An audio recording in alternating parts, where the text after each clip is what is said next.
Alright guys, I'm doing a review of this Jane's Meal Makers. This is roasted seasoned chicken breast. I got this on sale, and there we go.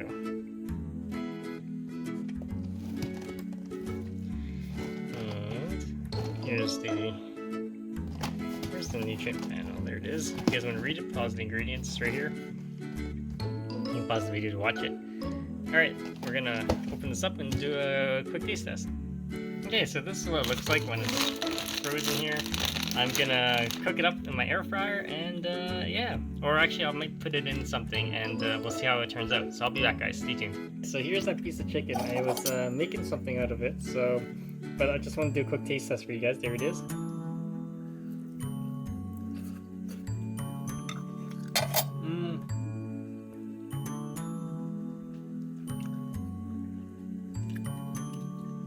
It's a little dry, but not bad because I boiled it.